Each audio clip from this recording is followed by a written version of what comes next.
Ia ni mbola pinakatale mai rangone pasote ni dada buku-buku na nonda vitalo ni ko membatini waitui pasota kia osame nanuma me listal mai vale me mai dotalen na nungu itakitaki me balatan gona World Ocean Day kera be pasota sarchukani fikemni na sema tik mai vambol chukani fikemni na sema mai na nungu katkatoni me membatini waitui vambol sarchukani fikemni gonga nduanga na nungu itakitaki leka nga bera na luvenda na kena maro tekitiko na singa ni wasa-wasa singa ni wasa-wasa mbula vinaka Lucy ndolo mbula Sena yang mbula vinaka Ana Batamba iyo seng sutsari ni vinaka na nungu katukatoni ni internet may mbati ni wai o sa may nanuma mo listal may vale mamoeda kapitalene ndona katukatoni bera na luvenda na kena maro tekitiko na World Ocean Day ngona ka walu ni tune maybe kemni may viti ngose ka vitu chukni singa Amerika mbulu binaka Rosie Bevan lendua sanimo ke vasunidolo do mbulu binaka nakavale buna sema chukumai vida ngana ulutanga una numa mewa sebi kemni rangone na kena bana numitiko na singa ni wasa-wasa ndona mbulu binaka iva Nancy binaka valevo nando to head girl ni kalasi nando yalondina na sema tiko mai iva binaka valevo mbulu binaka Medel Kusha isa binaka valevo ni mbulu binaka Daniela Kiresi Ndimasa Anrewanga ndo mbulu binaka taina niumbasanga kikimnikan sarna sema tiko mai ni koa ni ka walo ni tune mai viti kena yasana na dheba ke i Hawaii na bimbinga ni nonda wasa-wasa ka bimbibi kemni na ngone o ni tiko bolaka na mbati ni waitui bunga bikemni ndo ngolembeka na lingoli ale siwa kong kina kay da vital na takachuka ni kwa na bimbi ni nonda garau na nonda wasa-wasa so ngoni salam beka ya se kwa na benu kan bimbi menda kakuni ndo benu wakava so ngone nda kol takam beka na benu na mbati ni nonda sini vale laki lutu yani na ndone keli kato sar na wai le ya sari waitui bunga na ngone ndo ka se ngau sing ndo benu vai me le waitui ia ke buka nda garau na nonda sini vale rangone medando torno nda benu nda bita na kena kato me lembiukina me maroroi na kabani benu na be kai ndo no me kama pakata kana roni kau na be ka se pepa na be ka me beleta na tavaya se plastic mbeka ndo no me mbiu be ndo na kene mbiu me ka ko ni laki vakadava na se laki leitao ke tu I mbatini waitui ya vida na kau na numa rangoni menda vital no takakina na bimbini no tatango makana no wasa-wasa belatini lebu na benu ko tang takachikungo na leitini waitui so ngone laki lenga saranga kina na manu-manu me bakata kana wonu so ngone na numa na plastika ni kakana na ngona rangai ndo kunikina sendo ngona saramati tukina sangai lorena ketender ni sini tu loma na plastika kung kina na bimbi ni nonda tango makana nonda wasa-wasa asa ikosar nga na nonda reda na nonda benu ibali mekakuni nda toro nga bango ng benu nda kola takatuba ko bitalia binaka mo nda kota may vale bula binaka chisoni teknik berata bula sera binaka vale na sema tikumai iyo unanu mga kiri menda biba nanu michukaya ni na buku ni singa ni kuwa endona turanga ker me bia meu bembula ngodia ni na buku ni ulu tangang ko na singa ni marota kini wasa-wasa ko na kino na numa mendoe na nungu tek ni kuwa na buku tinga ni nonda biba karara mataki baka bi kenda na ngasi ke kemni talangarangon bita na ulu tango na numa me wasea ni mataya na manu-manu na tobuto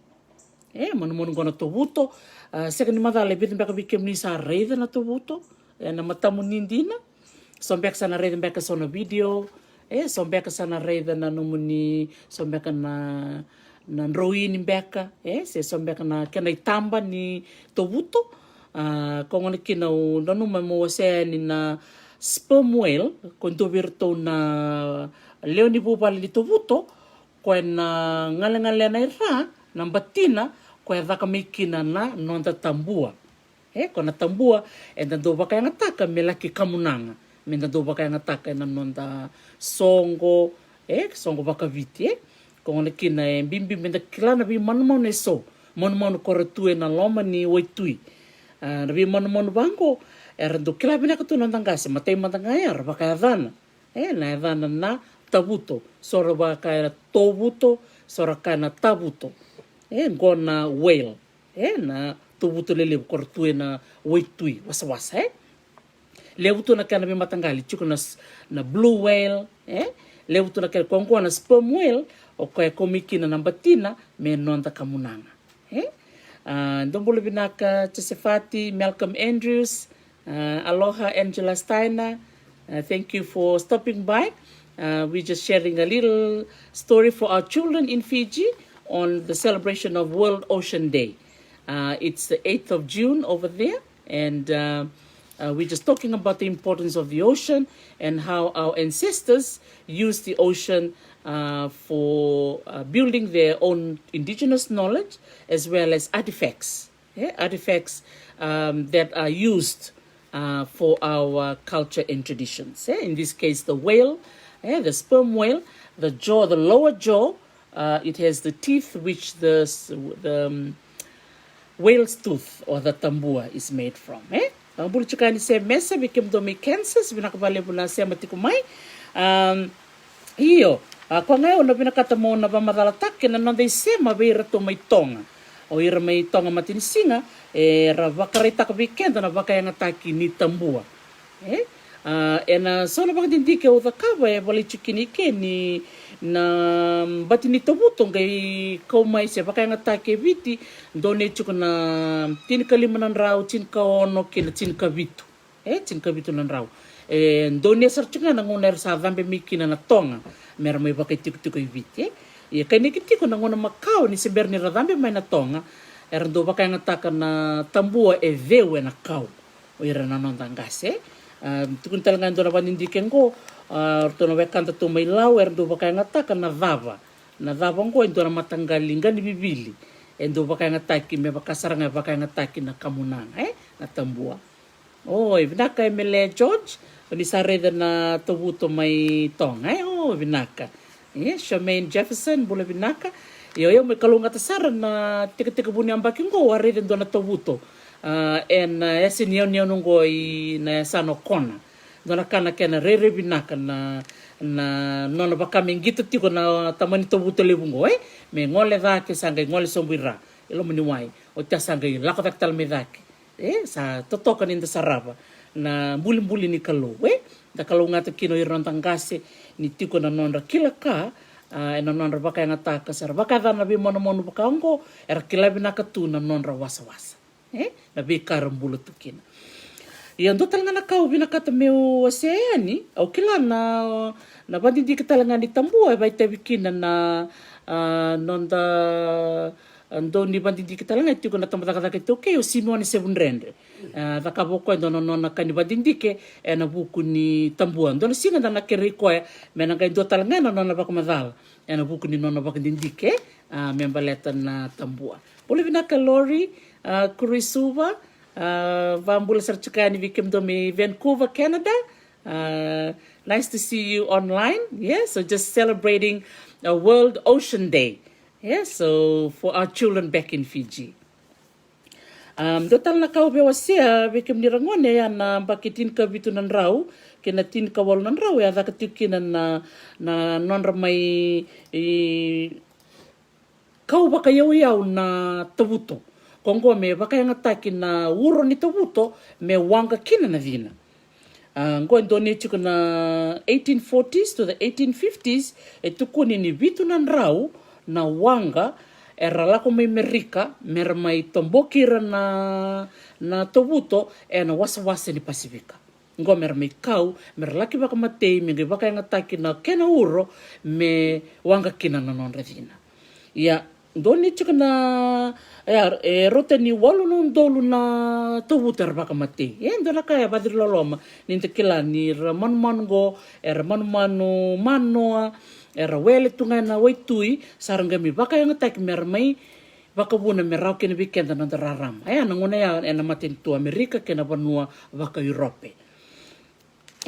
Tukuni bango na tin kawalu 5 kadiwa sangai kuni kina na kena baka yang ataki na kerosene me sangai baka yang ataki me wanga kina na dina sangai me vengu kina na nonra baka matei na tobuto nda geredea na manu ko na tobuto na manu baka dirloloma na nonra mbula baka loloma ni rame baka matei bata ngona ya era baka yang ataki baleta na buku ni kana baka ngandrebi na kana uro me wanga kina na dina bula binaka bula malaini na novo isa bula sarchuka ya tubi na ule bula ele noa isa mutu bula binaka vale buna sema tiko mai lendua motu ni vale tuko na mbaki rona dolo kapa kasa mai na deva vivia mai lau endona to buto levo sandina rauta na vitu na kaloko na mataka lele ni singatambo reida no klani na lebu sarambeka na mbati ni tobuto na baka ngataki ni bunga na ngona ndo kasa ngakina sara rambeani na leo ni banua merlaki sanga mera baka ngataka na mbati ni tobuto na mbaki rono ndolo tini kalima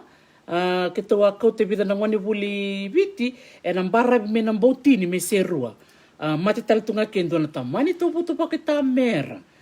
na ngona ngale kune ni kina sa musubi mama tumbe kana ngalngalena iya sabalo lo mai ni mai mati tu saka iya total na sana ni rasa mai mati sarabaka nga tegtalangan ng patindra en beka en tangan reba ni tuke bulu binaka kabiso kuru to may alisi do bulu binaka sar na parong tiku mai ananta muni bulu binaka lembam bola walu le maki kitay na ser do lo binaka iyo na bitukutuke so binakata mawase membaleta na mon ngona tobuto dina ni senga ni tando la komentali siwatira sentalai sanga meradoko en nandua na kena ndai bunga na ngone ndo mai mate ngau ire na bara bera do mai tao tumbaleti ni tamani mon lilebu na ngona ngara senga ni ra ngarauna na non rangalo wa bokitiko ni sali mama cinga mai sarli tao en bara bisa medo na non ramate do batir lolo maninta redira na mon lilebu ngo ni rasarme bakadim na mate ni nonta manu na keni karunga ng gio ng gio kla bungo bikim ni rangoni onindo kilase talitaka na ronga na talo me baleta ng gio mai biti bunga na banua era bakata ki kandabu bakata la kini sona banua mai da kaunrobe non ra manu tale ng gio bunga talanga ngone ra sena ni ra baka ng gio sono ngono sono talo nondo rongo mai ni so merlaki ngoli sarlaki siwa era rede lang gioni ra ko mai bukanga rangalo wa bukitiranga otia ra lista le senga ni katira sendo na kabaya tukun talanga ni bona ngon turanga na tuida kau biamba ke ni liu na ngon endo mbuli ke endo na turanga me mbuli me torni tutu baka tuida kau endo dhambe mai endo na ngio ando ni me baka na barabe somo o klake baka tiko sono no mlital no vaya ra no ninge wasia talanga mai ngona bika sindo mana tu na ngono makau biba kurumbutek bikenda na ngona ni kua ni bunga na bika ba sa ndorongo da tunga ia etiko na isema etiko membaletira na manu bat kira na nontangase ni tiko sono biwa kani bola kasar me bakata kana italno ya membeleta na tuita kawe nonra manu sema saranga kiwir na bubale somsomo na manu go nangio tiko talaga sono no bakantindike o manire talaga kina na yano batoa bakatalanga kina waya tukuni ni rando baka nga taka nandabuke kwa nandabuke enta sabitalo na taka chiko na puno endo keli kina na ngele ngendo mbuke na nroni bundi sanga endo marroi kina na gio rando marroi me bida batana singa sono ngone baka bula me kenra kakana ndi na isora kai ni sanga sutsar ni boy binaka ngone sa torto kondo ngone balabu na kena mbulu tu na yango ningio sena lewe ningio ia ngona ka era ndo baka nga taka me kenda kaka ni tukuni ni kango e mbula yanga kina ngondra ko ya na bot bono ya batoa batike na no waya ke baka sombe karna barong tiku mai de soi na itala no vaya era rongo na bono era dabutu me kina ratalanga ni rawasea ngona bimbi ni nota sema tiko ina nonta wasa me bakataka na tabuto enta sa balbuli de maya go membaleta na gio tiko talanga na sona bosa bakaviti na bosa bakaviti andona bosa bakaviti ngona vakana gio seka ni madhale so bikemni na kilati ko na imbale ngoni bosa bakaviti na vakana gio ke baka so ikilara ni bitamera na ken imbale na bosa bakaviti na vakana gio vakana gio naka do talanga na ulutanga una no mamewasea membaleta na gio na vanua o Papua New Guinea bat kay Solomoni o Papua New Guinea bat kay Solomoni tiko na non rai kavi ng gio tiko non rai kavi ng gio au na talo mandanga bakaleka bikem ni rangone ke bakani warong tiko mai na nungko adaka tiko na museum in Wellington Museum of New Zealand te papa tongarewa nandole singo wa basa komune chiko sona tukutuku na loma ni museum ka uredi sarakine ndona tiknikau ndona tiknikau tiko kine rote ni we rosanga bulumbeka na tiki ni ngani niu na ngani niu ngwa kamera sama bata bango dua changa irua tale ngwa bakasaranga na ngani mbilo na ngani mbilo nga sa kari saka ni baka ngatake me mbilo ni ngona ia baka ngatake ngome mero singa ni rong rei bata bango iloma mero ndui ngar bango kona ngani mbilo o mani rida ni vingi tikarto duru na loma ni ndona tikini kau nangono sangale pare de kina bandike bana kena na nongo baka ndike bana kena baka ngataki na tikini kongo ngirida ni ngona edana babala na shark rattle ngona shark rattle ngo ndonga la tikini kau karambukina na ngani mbilo karando baka ngataka na ndau siwa rona bonongo me Papua New Guinea batake Solomoni merando kariba kina nangio na gereder na ngase na ngoni liu era kilabi na katuna non rambula na gio era kilabi na kana non rambula na be manumanu so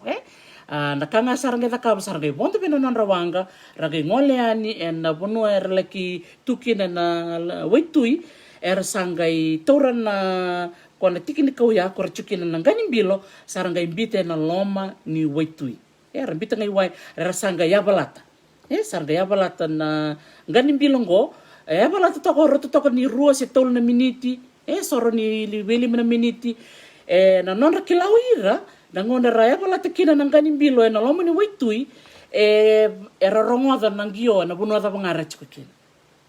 ni uti ngai bita na miniti pero ni 5 setini na miniti sarede nang gio ni sala ko mai laksar nga mai rasanga mengal wabo kitu na non rato wanga o rato nando siwango nagere kinongo na banua baka Melanesia baka ya o Papua New Guinea bat ki Solomoni me dhaba sarchunga ni kuwa se tiko nga na kila na tomboka nang gio ndo tomboka nang gio merkania ia senga ni tomboka baka lia tiko nga ko ngai ra ni ra baka nga taka na tikin ngona ya kena po erambutai takere dikene na non buku o ira non tangasi na non kilabi na kana wonon re wala na manu ni non da ulu tanga chingona waitui batininda maru takatiko na World Ocean Day gona rona manu gona to buto bat kenenkio rombula sartunga wasa ena waitui ko ngani kina obia wasia bikem ni rangone na bimbi ni nonda tango maka na nonda wasa ndo sarngaya ni se kona mbenu me ka kona mbenu dha anda tobole me da maroro na nonda mbenu bleta ni senga ni ngarona na nonda mbenu na laki yado me laki tini waitui eva na ngone laki roni laki kania na be manu bakango sarangani bakalenga na nonda mbula ko saranga ya leka rangone ruanga na manu ka no numa me wasani bikem ni kuwa wasote ni usanga ni tukuneani ni nandua na kalasi ni kuwa Baleta nga na nunguna numero na ngone ni sember ni meidava na ka walu ni tune kona na mongona kina menda bewa sene ni kwa bikem ni binaka bale bikem dono somati ko mai na bale ratu mabileko ramoida vakanangio ndonu binaka vakanangio ya nindua lua ndo tukuni vangu beira na bonde tukai na wanga so ndo loloa era senga nindo ndena ketendra na ngona rabonde tukine wanga ngendo ya babala na oitui ronira senga nindena ketendra me do saranga na ngona mera lulu kina na avana baka viti weekend na vakanangio vinaka bale selai ni busa mbulu vinaka yanu tukuna mengo selai na imbole ngani rangio ngai saumi ualevu sandina vinaka bale sara selai na no mube bakarara mate chukumai na buku ni sona tukutuku ni na bosa baka viti sanda wili chukumai ando saranda kala siluya na wili baka viti ni nangio so wikem ni sena no machiko tin nangio sanduana ke ka na numa ngai bitanga mera nanda wili baka viti salak mayana bosa baka viti baka nangio ya beira rando lolua siang nindena ketendra na kendra rabonta chuka na wanga na imbole ne rangio ngai saumi ualevu na kavalevu na yanu na tukuna mani tukutukungo sanga itiko talangango na nanda wili baka viti tini nangio na kavalevu Joey Hudson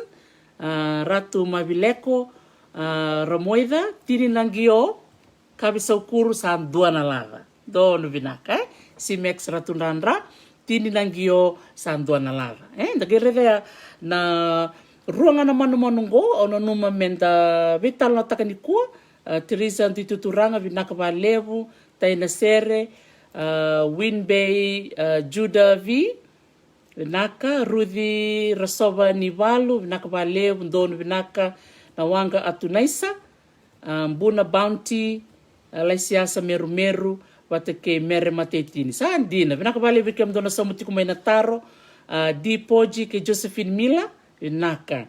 Priscilla tala toka revoka vinaka vale vuna sema tikumai vikem dona wekangu iyo kerbe buso chukayani ni usianga ni tukutukura yani ni nataka ni kuwa na ndona nanda vitala noa au nanuma meu dakabanga indonga na video leka ni kuwa membeletir na lubenda ena buku ni kena wakamaro tekitiko na World Ocean Day na singa ni wasa ngone kawalu ni tune mai viti okla ni so bikem ni se kaisa mga mengo ndo tala na ikango no no mama wase talanga ni na soki so talanga ngo na reresa na reden na soki vinaka iyo ratu mavileko ramoida tini na tambua sa ndo na vulo dono vinaka reda ya ndareda ngana manu na mbati ni tovuto tini na tambua sa ndo na vulo vinaka valevu chiataka meki patke wini vinaka valevu membalata chiko na nonda bosa vakaviti sema tiko kena nonda wasa vinaka iyo na soki kana babala ngana porcupine fish era talanga ni soki talanga ngo may tonga non to era na talanga may tonga na soki dakila na soki levu na kamo mote tu yangona endo lokana talanga nelewena ia endo ngana karaka wir nando ngoli ser nando siwa era tukuna na kena mbola ni ngone na nona mbola ni ngone mendo ngarauni era ndo kaini ndo nganga so na yana kaira tukuno ira nando siwata ser ndo kota maina soki ngo Miriam toka ni valu tukuno ko na kena kakana tale na maramatinana sa sandina nakavale Miriam toka ni valu na nomuni viwasiti kumai na bukuni kangona soki ena bonongo na yanungo o Hawaii duana kana lebu ni soki singa karawa bonongo ke lebu saranga vinaka valevu na Office of the Pacific Ocean Commissioner isa vinaka valevu na semba tikumai na sarasara marotaka ni marotaka chuka na World Ocean Day. Happy World Ocean Day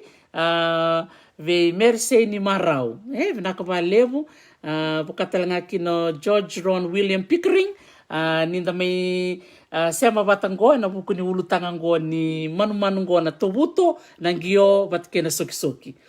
Albert Kaitambu, isa o sana rerito tongi mbeka. Wasota rere mbeka ngona no munika mbeka na sokisoki. O sa kandia o tina sokisoki ta dona kana vinaka. Na lewena re vakasaranga takania na toa. Ia na kena mbola nga ni ngone rakaya me nando ngangaro ni kina ni nganga. Bunga rando kania o ira na wakanda me ngili vati mbati rando ngoli bakalevu rando tukuna saranga me ndo ngaroni me kaulevi ke bakamana nga o kania ndo mananga na dona local ilai tiko na loma ni mbol ni ngone ni soki rasaranga ni ndo nganga kamatikina ndo ni vinaka iya bakalolo nga kena mbel na soki ndia na sara iya vinaka valevu tarai kithi iyo wasota na nongo kalasini ko esenga ni tukuniani mbalatanga ni non rasinga chungana ngoni na World Oceans Day kono noma mendonga kina na nongo itabile kala sara meu biwa seni kina beira na ngone ena buku ni rona mongo na tovuto na ngio vatake na soki sala ranandi to ambula sarchuka ni I waita balai nangele wai na tasir sandina tombulu binaka salara nandi vambulu sarchukani vikem do binaka pale buna sema mai oi na yadang na hoki na kena yadang mai ruku le mai nanronga sandina na yadang na hoki na kena yadang to mai nanronga tombulu binaka mena no sorry maternity unit vambulu chukani vikem do na midwives sandina o litia ana vasemada vatkekeleni do mbule vinaka na marama do dhaka na marama nasi do vinga rabi alondina ena nonda bibal ni mbula vambule sarchukani vikemuni vinaka vale sar na do vinga rabi kemamina bada ni kemam do ngoleni bal ni mbula dina ni ndo yanda tu na vita sanga bulna ya ua ena bongi kene singa kemam vabi ni vinaka sarchukani vikemuni na marama nasi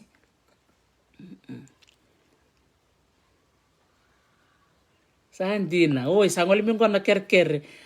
Ilesa tau ilesa na ivalu, kero ni sona soki merla ki susungi iya sawa. Iya sara kerkere nga virto na wekangu, arto sawa kambulu chukumbengo, ni norto ikam veka na soki mondo sanga vital no saranga na turanga marambi wakani. Bulu vinaka me Tokyo, me Chavani, apisa imbati, isa. Andong bulu vinaka me Nandera, uni vatkengio tawake, vinaka vale na sema tiku mai kavi saukuru me Serene Laisa Laveti Nalio Nix lolo vinatau iyo o vavidi vinaka changayani vikemni na nomni do sema tiku mai na nonta program ni talno with Dr. T ena buku changani bi bakarara mataki na biwa sei bakosibir na lubenda ena bimbi changani nonta wasa ninda kila na nonta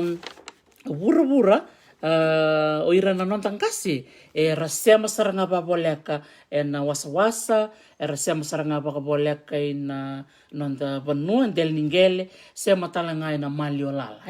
era kila binaka tuna yada ni be kalo era kila binaka tuna lioni dhangi tutal tunga na yadandra ena nongo da buta chungo ni na me bata bata nonta vital no ni kuwa o kota boli chumengo ke ya wendo na stick chart. Don't be go. Yeah. Go.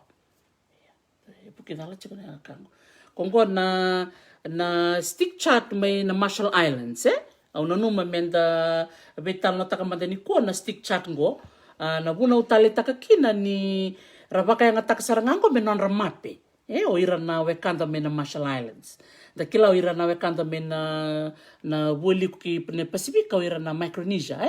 dona kana nonra kila binaka na wasa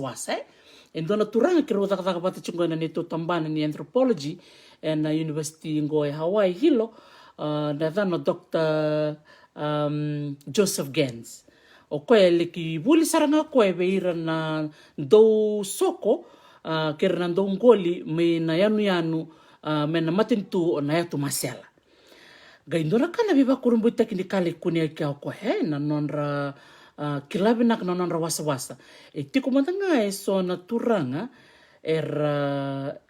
dhambek sandaroni ndakai kine tukuni ni saba kai do mana na nonra bosa saroni rakila na ngona dabe na liombek kina vangi na ngona dabe ngona donu mera soko kina ko ngani kina umani na numa me mai bareta ka weekend ni ko na stick chat ngo apa kasar tunga me nonra mape nonra mape na barta kai ba boleka